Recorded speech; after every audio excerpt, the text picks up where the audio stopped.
가장 큰 선언이죠. 하나님의 선언 함께 읽겠습니다. 태초에 하나님이 천지를 창조하시니라. 아멘. 자, 이 말씀 깊이 나누려면 하루도 모자란 말씀이죠. 먼저는 성경에서 태초라고 이야기를 합니다. 이 세상에서 영원한 존재는 하나님만이 영원하십니다. 사실 우리는 시간 안에 사는 존재이기 때문에 영원이라는 의미도 사실 우리가 정의할 수가 없는 거예요. 영원이라는 것도 사실 우리가 정의할 수 있는 차원의 것은 아닙니다. 영원이 뭐냐? 우리가 생각하기에는 죽지 않는 거, 아니면은 시간이 끊이지 않는 거, 이것이 우리가 생각할 수 있는 차원이라고 할 수 있겠죠. 철학가들이라든가 이런 사람들이 더 깊게 풀 수도 있지만, 근본적으로는 우리 같은 유한한 존재가 영원이라는 것을 정의할 수는 없는 거죠. 영원이라는 것은. 하나님만이 영원한 거예요. 심지어는, 예를 들면 우주가 영원하다고 말하지 않잖아요. 과학적으로도 어느 한 순간에 만들어졌다고 얘기를 하지요. 과학자들도, 예를 들면 진화론자들도. 그거는 부정할 수 없어요. 영원이라는 거는 우리가 생각할 수 있는 개념이 아닌 거예요. 자, 태초에. 어느 시점을 하나님께서 만드신 겁니다. 시간도 하나님이 만드신 거예요. 하나님만이 영원하신 분입니다. 하나님만이 스스로 존재하시는 분이십니다. 그래서 이 태초라는 개념도 하나님께서 만들어주신 거. 시간이라는 것도 하나님께서 만드셔서 시작되게 하셨다는 거예요. 그래서 이 세상에 사람이 좌지우지 할 수 없는 게 있죠. 사람이 아무리 어떻게 하더라도 할 수 없는 게 있는데 그 중에 하나가 뭐냐면 시간입니다. 지금도 한 10초 지나갔어요. 별 것을 다 해도 방금 지나간 1초를 어떻게 할 수가 없어요. 지금 또 1초 지나면 어떻게 할 수가 없어요. 우리가 어떻게 할 수가 없어요. 시간이라는 거는. 절대적인 겁니다. 그것을 하나님께서 만드셨다.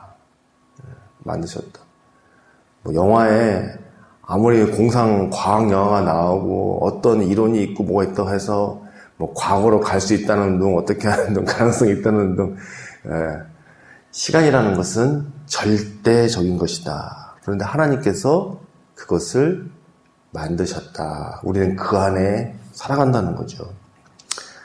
그래서 어떤 사람들은 그렇게 얘기하잖아요. 가장 공평한 것이 어떻게 보면 시간이라고. 누구에게나 주어졌다고. 또 한편으로는 가장 불공평하고 가장 이 세상이 얼마나 죄악인가를 보면 뭘 보면 아냐면 각자에게 주어진 시간이 결단코 공평하지 않다는 것을 보게 되잖아요. 그래서 이 인간적인 생각으로 보더라도 결국에 부하냐 부하지 않느냐 이런 것들이 시간의 문제로 나오지 않습니까? 시간이 결국에 돈이다. 그래서 돈이 많으면 시간이 여유로 있고 돈이 없으면 시간이 매우 부족하게 되고 내 시간을 남한테 줘야 되고 그런 면도 있고요. 또 어떤 면에서는 또 이렇게 얘기하죠. 진짜 부자는 누구냐? 자기의 시간을 관리할 수 있는 사람, 통제할 수 있는 사람. 그런 사람들이 진짜 의미로 인생에 있어서 부유한 자다. 이렇게 표현하기도 하죠. 그만큼 시간이라는 것은 절대적인 것이고 귀한 거라는 걸 알 수가 있어요. 그런데 그 하나님께서 이것을 만드셨다. 자, 넘어가겠습니다. 이 태초에만 가지고도 나눌 이야기가 너무나 많지만 넘어가겠습니다. 자, 태초에 하나님이 이렇게 돼 있어요. 자, 하나님이 여기 보면은 원어로 보면은 이게 복수로 나와 있거든요. 복수로 나와 있는데 이게 두 가지 의미가 있어요. 이제 엘로힘 이렇게 돼 있어서 전능하신 하나님, 놀라운 권능이 있고 전능하신 하나님이라는 뜻이 있고요. 또 하나는 우리가 삼위일체 하나님을 신앙하지 않습니까? 그런 의미에서 여기 복수용으로 쓰였다. 이 두 가지를 의미할 수 있어요. 그런데 뒤에 끝에 가보면 창조하시니라. 여기 또 단수예요. 그러니까 여기서 말하는 하나님들이라고 표현할 수 있는 이 부분이 성삼위 하나님을 의미할 수도 있고 또 전능하신 하나님, 놀라운 권능을 가진 하나님, 모든 우주 만물, 보이는 세계와 보이지 않는 세계를, 시간을, 그 모든 것들을 창조하시는 권능의 하나님이라는 의미를 가지고 있습니다.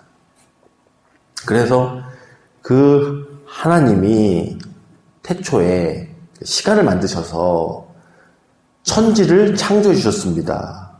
여기서 말하는 천지도 그래요. 우리가 보는 하늘과 땅의 차원만을 이야기하는 것이 아니라 모든 우주 만물을 의미하는 거고요. 또 우리가 생각하는 우주 만물, 눈에 보이는 세계뿐만 아니라 보이지 않는 세계까지를 포함한 천지를 지으신 분이라는 거예요. 자, 우리는 또한 만들어진 존재죠. 만들어진 존재. 그런데 하나님께서는 아예 아무것도 없는 것에서 창조하시는 존재인 거예요. 자, 사람이 아무리 무언가를 만든다 할지라도 그것은 어떤 것이 있는 상태에서 만든 것이죠. 어떤 것이 있는 상태에서 만드는 거예요. 특히 물질은 그렇잖아요. 뭐 생각이라든가 뭐 디자인이라든가 어떤 것들은 없던 것을 상상해서 고안해서 한다라고 표현을 할 수 있을지 모르지만 이 물질 세계에 대한 것은 그 어떤 것도 없는 거에서 있는 거를 만들 수가 없는 거예요. 그거는 불가능한 거죠. 없는데 만든다. 그러니까 뭐라도 있어야 그걸 가지고 하는 것이지 아무것도 없는데 있게 한다. 그거는 절대적으로 불가능한 일이죠. 근데 하나님께서 이 모든 우주 만물을, 천지를 창조하셨다. 없는 것에서 있게 하시는 존재다. 심지어는 우리의 생명,